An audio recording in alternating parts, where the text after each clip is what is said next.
তুমি যদি SC ST বা ওবিসি স্টুডেন্ট হও এবং ওএসসি স্কলারশিপ অ্যাপ্লাই করে থাকো তাহলে এই ভিডিওটি শুরু থেকে শেষ পর্যন্ত দেখো।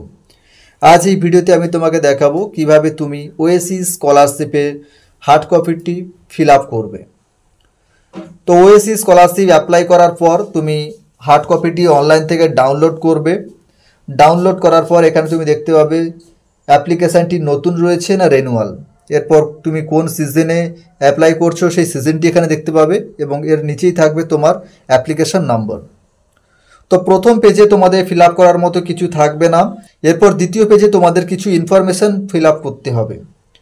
দ্বিতীয় পেজে থাকবে তোমার স্কুলের নাম, অর্থাৎ তুমি কোন স্কুলে অ্যাপ্লাই করেছো সেই স্কুল বা কলেজের নাম এখানে দেখতে পাবে। এখন তুমি কোন ক্লাসে পড়ছো সেই ক্লাসটি এখানে দেখতে পাবে। কত তারিখে তুমি ক্লাসে জয়েন করেছো সেই ডেটটি এখানে তুমি দেখতে পাবে। কত তারিখে তোমার এই কোর্সটি শেষ হবে সেই ডেটটিও তুমি এখানে দেখতে পাবে এবং তোমার অ্যানুয়াল ইনকাম কত সেটিও তুমি এখানে দেখতে পাবে। এরপর তুমি স্ক্রল করবে। যারা হোস্টেল স্টুডেন্ট আছে তারা কিন্তু এখানে হোস্টেলের যে ইনফরমেশানগুলি রয়েছে সেগুলি তোমরা এখানে দেখতে পাবে। তোমার যে আধার কার্ড রয়েছে সেই আধার কার্ডের লাস্ট 4টি সংখ্যা এখানে তুমি মিলিয়ে নেবে।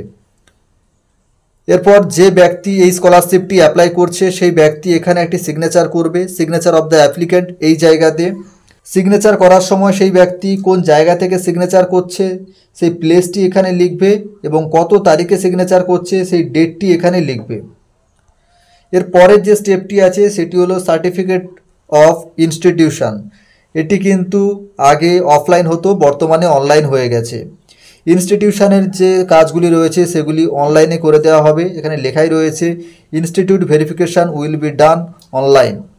এরপরে আসতে হবে তোমাকে পরবর্তী পেজে, যেখানে তোমাকে একটি রেসিডেন্সিয়াল সার্টিফিকেট নিতে হবে। এই রেসিডেন্সিয়াল সার্টিফিকেট তুমি নিতে পারবে এমএলএর থেকে বা এমপির থেকে, বা তুমি নিতে পারবে জেলা পরিষদের থেকে বা পঞ্চায়েত সভাপতি এনাদের কাছ থেকে তুমি রেসিডেন্সিয়াল সার্টিফিকেটটি নিতে পারবে।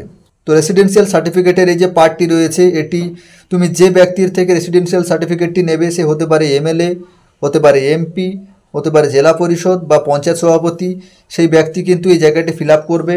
এখানে সে ব্যক্তি যে জায়গা থেকে এই রেসিডেন্সিয়াল সার্টিফিকেটটি ফিল আপ করছে সেই প্লেসটি লিখবে এবং যে ডেটে এই রেসিডেন্সিয়াল সার্টিফিকেটটি ফিল আপ করছে সেই ডেটটি এখানে তিনি লিখবেন।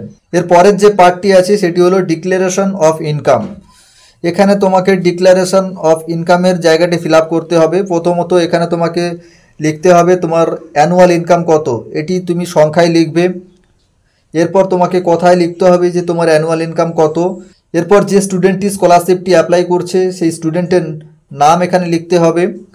এরপর যে গার্জিয়ান রয়েছে গার্জিয়ানের সিগনেচার এখানে করতে হবে। তিনি যে জায়গা থেকে ফিল আপ করবেন সেই প্লেসটি এখানে লিখবে। এরপর যেই ডেটে তিনি এখানে সিগনেচার করবেন সেই ডেটটি কিন্তু এখানে তিনি লিখবেন। এই সমস্ত কিছু ফিল আপ করে নেওয়ার পর এই কম্পিউটার সাইন সার্টিফিকেট এবং তোমাকে নিতে হবে একটি পাসপোর্ট সাইজ কালার ফটো, মাধ্যমিকের মার্কশিট বা সার্টিফিকেট বা লাস্ট যে এক্সামটি ছিল তার মার্কশিট। এছাড়া তোমাকে নিতে হবে ব্যাংকের ফার্স্ট পেজের জেরক্স। এরপর তোমাকে নিতে হবে ইনকাম সার্টিফিকেট এবং ডেট অফ বার্থ প্রুফ।